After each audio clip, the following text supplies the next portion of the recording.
ನಾನು ಹೇಳಿದ ಮೇಲೂ ಸಿಂಧು ಯಾಕೆ ಇಷ್ಟು ಆತರ ಪಟ್ಬಿಟ್ಲು? ಮನೇಲಿ ಹೇಗೆ ಫೇಸ್ ಮಾಡ್ತಾಳೋ ಏನೋ.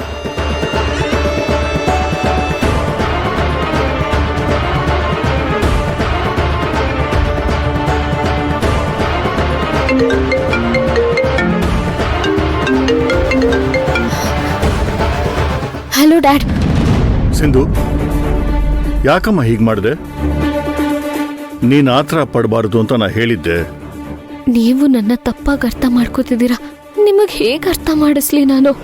ಅಲ್ಲಮ್ಮ, ವಸುಂಧರಾ ಅವ್ರ ಬಗ್ಗೆ ಟಿವಿಗೆ ಮೀಡಿಯಾಗೆ ಯಾಕೆ ಇನ್ಫಾರ್ಮೇಶನ್ ಕೊಟ್ಟೆ? ಡ್ಯಾಡ್, ನನ್ನ ಮಾತು ಕೇಳಿ. ಇಲ್ಲಮ್ಮ, ನಿನ್ನ ಆತರ ಪಟ್ಬಿಟ್ಟೆ. ವಸುಂಧರಾಗೆ ಈಗ ಆಗಿರೋ ಅವಮಾನಕ್ಕೆ ನಿನ್ನ ಮೇಲೆ ಸೇಡ್ ತೀಸ್ಕೋತಾಳೆ. ಸಿಂಧು, ನೀನು ಕೊಟ್ಟಿರೋ ಒಂದು ಕಂಪ್ಲೇಂಟಿಂದ ಅವಳು ನಿನ್ನ ಲೈಫನ್ನೇ ಹಾಳು ಮಾಡ್ತಾಳೆ.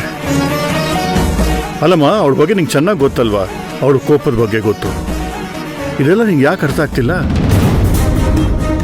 ಅಲ್ಲಮ್ಮ ಸಿಂಧು, ಈ ಥರ ಡಿಸಿಷನ್ ತಗೊಳ್ಳೋವಾಗ ನಂಗೆ ಒಂದೇ ಒಂದು ಫೋನ್ ಮಾಡಬಾರ್ದ? ಅಯ್ಯೋ ಡ್ಯಾಡ್, ನನಗೂ ಆ ಸ್ಟೇಟ್ಮೆಂಟ್ಗೂ ಯಾವ ಸಂಬಂಧನೂ ಇಲ್ಲ. ಇಷ್ಟಕ್ಕೂ ನಾನು ಹಾಗೆ ಹೇಳೇ ಇಲ್ಲ. ಏನು ಹೇಳ್ತಿದ್ಯಮ್ಮ? ನಿಜ ಡ್ಯಾಡ್, ನಾನು ಯಾವ ಮೀಡಿಯಾ ಜೊತೆನೂ ಮಾತಾಡಿಲ್ಲ.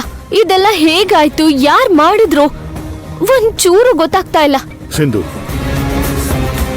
ಇದು ಬೇರೆ ಯಾರ್ದೋ ಮಾಸ್ಟರ್ ಪ್ಲಾನ್. ನಿನ್ನ ಹೆಸರು ಕೆಡ್ಸಕ್ಕೆ ಮಾಡಿದ್ದಾರೆ. ವಿರಾಟ್ ಕೂಡ ಇದನ್ನೇ ಹೇಳಿದ್ರು.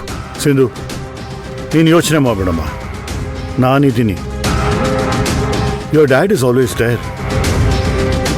ದೇವರು ಅಂತ ಒಬ್ಬ ಇದ್ದಾನಮ್ಮ.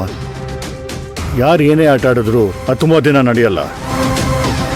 ಯಾಕಂದ್ರೆ ಅವ್ರು ನಿನ್ನ ಹತ್ರ ಬರಕ್ಕೆ ಮುಂಚೆ ನಿಮ್ಮ ಡ್ಯಾಡನ್ನು ಫೇಸ್ ಮಾಡಬೇಕು. ಸರಿಯಮ್ಮ, ನೀನು ಹುಷಾರು. You take care.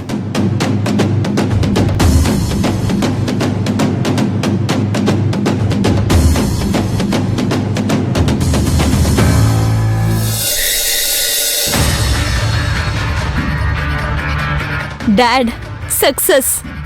ಬೇಬಿ, ನನ್ಗೆ ಯಾಕೋ ತುಂಬಾ ಭಯ ಆಗ್ತಾ ಇದೆ. ಯಾಕೆ ಭಯ ಆಗ್ಬೇಕು? ಈಗ ಭಯ ಪಡ್ಬೇಕಾಗಿರೋದು ಸಿಂಧು ಡ್ಯಾಡ್.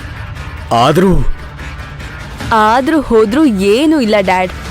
ಎಲ್ಲ ನಾವ್ ಅಂದ್ಕೊಂಡ್ ಹಾಗೆ ಆಗ್ತಾ ಇದೆ. The great business women Vasundhara ಅತ್ತೆ ಲಾಕಪ್ ಅಲ್ಲಿ ಒದ್ದಾಡ್ತಾ ಇದ್ದಾರೆ. ಇದಕ್ಕೆಲ್ಲ ಸಿಂಧುನೇ ಕಾರಣ ಅಂತ ಎಲ್ರೂ ಮನೇಲಿ ಅವಳನ್ನ ಉಗ್ಯಕ್ ಶುರು ಮಾಡ್ತಾರೆ. ಅಲ್ಲಮ್ಮ, ಈಗ ಅಕ್ಕನ್ ಬಿಡ್ಸೋದಕ್ಕೆ ಅಥರ್ವ ಮತ್ತೆ ಭವಾನಿ ಆಗಲ್ಲ. ಅತ್ತೆ ಕೇಸ್ಗೆ ಬೇಲ್ ರಿಜೆಕ್ಟ್ ಆಗಿದೆ. ಅಂದ್ರೆ ಅಕ್ಕ ಒಳಗೆ ಇರ್ಬೇಕಾಗತ್ತಾ? ಇರ್ಬೇಕು ಡ್ಯಾಡ್, ಅತ್ತೆ ಒಳಗಡೆನೆ ಇರ್ಬೇಕು. ಡ್ಯಾಡ್, ಯಾವುದೇ ಕಾರಣಕ್ಕೂ ಅವ್ರ ಆಚೆ ಬರಬಾರ್ದು.